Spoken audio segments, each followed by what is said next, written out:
De 2021 à 2022, 12 maternités volontaires de la région ont bénéficié d'un programme d'accompagnement collectif à la santé environnementale. Il a été financé et accompagné par l'ARS Pays de la Loire et la Mutualité française Pays de la Loire dans le cadre du plan régional de santé environnement. Ce programme a pour objectif de limiter l'exposition au polluant intérieur des nouveau-nés, de leur mère et des professionnels. Il vise aussi à sensibiliser les parents aux enjeux de santé du jeune enfant. 5 établissements qui ont participé au programme nous livrent aujourd'hui leur retour d'expérience. Premier point, la structuration de la démarche en santé environnementale. Au CHU d'Angers a ainsi été mis en place un comité de pilotage en juin 2021. Ce comité de pilotage, il est composé de différentes entités. On a bien sûr des représentants médicaux et paramédicaux de la maternité, du service de réanimation néonatale, puisque c'est nos 2 services qui sont engagés dans la démarche. Mais on a aussi d'autres services plus support ou transverses, tels que le service de santé au travail, avec lequel on traite plutôt les aspects exposition chimique des personnels, notamment les expositions au formol. Donc ça, c'était un gros point de notre plan d'action. Et puis les aspects aussi exposition au tabac, qui font partie de notre plan d'action. On a également notre service du plein pour traiter tous les aspects hygiène et entretien des bâtiments. On a notre direction de la ressource du patrimoine pour traiter les aspects bâtiments et notamment la qualité de l'air intérieur et tout ce qui est isolation. Et puis la direction des ressources humaines pour les aspects formation essentiellement et aussi analyse de la gestion des risques professionnels. Ils sont intervenus également sur ce secteur-là. Il y a également le pôle ressources maternelles qui intervient dans le cadre du COPIL pour les aspects essentiellement achats, puisqu'il y a une grosse partie, une grosse valence achat durable et responsable dans notre plan d'action. Et puis la direction du développement durable qui est également engagée à nos côtés. Dans cette dynamique, à Angers, a été constituée une équipe projet avec un professionnel dédié, Vincent Brossard. Sous son impulsion, ont été créés différents groupes de travail. Groupes de travail qui ont intéressé du coup, la question du formol en salle de naissance, sur l'arrêt de son utilisation et quelles perspectives on pouvait mettre en place.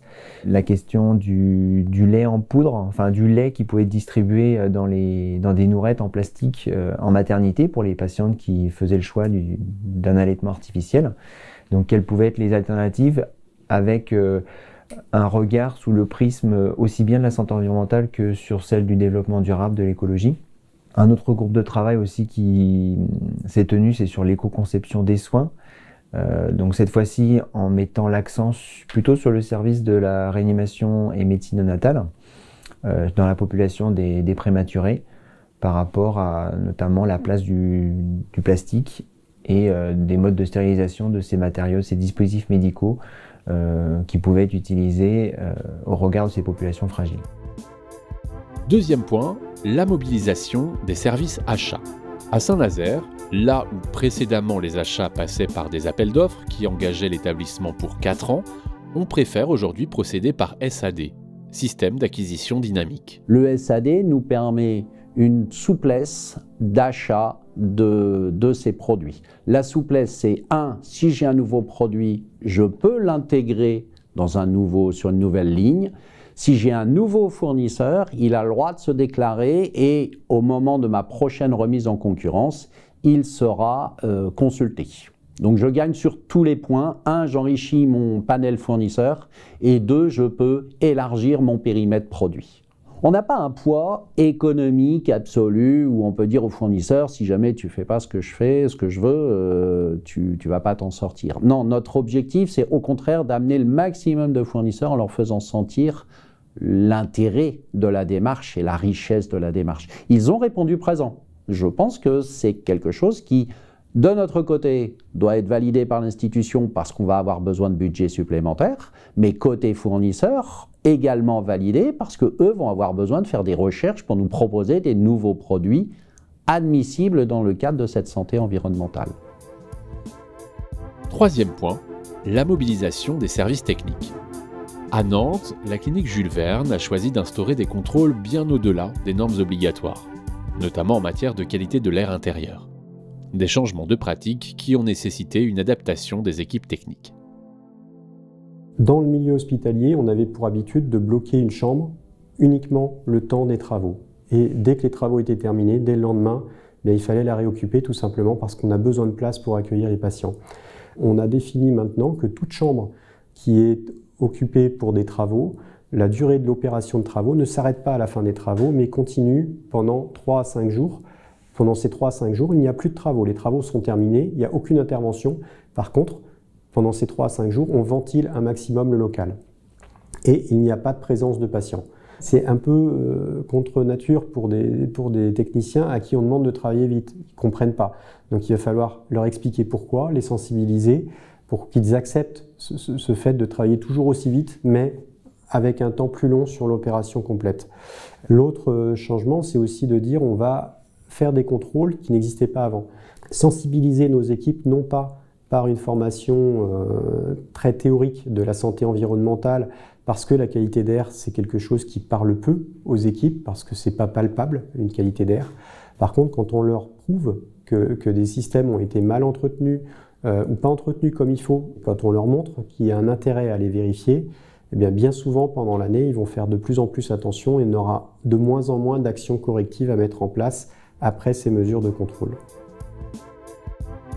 4e point, la mobilisation des équipes soignantes.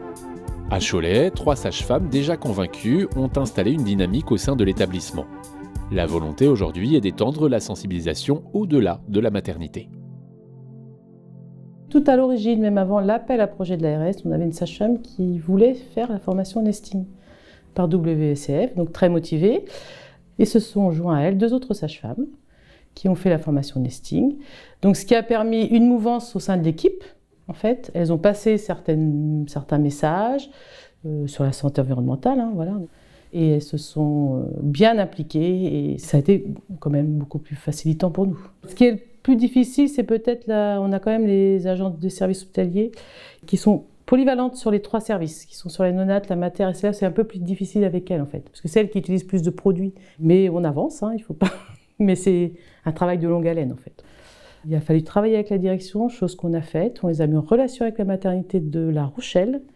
En fait, on a eu un temps d'échange visio avec La Rochelle pour savoir comment eux, ils avaient mis en place pour qu'ici, la direction prenne conscience que c'était possible aussi chez nous. En fait. Les freins qu'on peut avoir aussi, c'est le temps, en fait, le temps imparti pour travailler sur ce projet-là, puisque notre temps n'est pas extensible, malheureusement. On a quand même obtenu du temps par la direction des ressources humaines sur la santé environnementale. On a comme pour objectif, en fait, de sensibiliser nos acteurs, les acteurs de santé de notre territoire, les sages-femmes libérales avec qui on travaille, les secteurs de PMI, donc Vendée, Maine-et-Loire. Alors, on a un peu moins de relations avec les Deux-Sèvres, mais on les connaît quand même. Et tous les libéraux, médecins libéraux, bon là, on sent que c'est un peu plus difficile, mais voilà, les sensibiliser à cette thématique et qu'ils puissent connaître nos actions au sein de notre établissement. 5e et dernier point, l'intégration au sein de la responsabilité sociétale des entreprises. À la clinique du Tertre, au Mans, la démarche en santé environnementale a servi de base à une politique de développement durable. Notre maternité est engagée dans la santé environnementale depuis 2016. Le fait d'avoir suivi la démarche de l'ARS en 2021-2022 a permis en fait de donner un second souffle à notre démarche. Et suite à notre engagement, en fait, on a souhaité élargir notre champ d'action et agir sur toute une démarche de responsabilité sociétale des entreprises sur différents piliers tels que le recyclage, le tri des déchets, la qualité de vie au travail et l'engagement envers les collaborateurs. Une démarche RSE, c'est énormément d'investissement. Chez nous, ça s'est traduit par la création d'un poste. Donc, j'ai été nommée correspondante RSE, ce qui me permet d'être la personne référente sur le sujet et de pouvoir mener les actions et de pouvoir en discuter auprès des professionnels.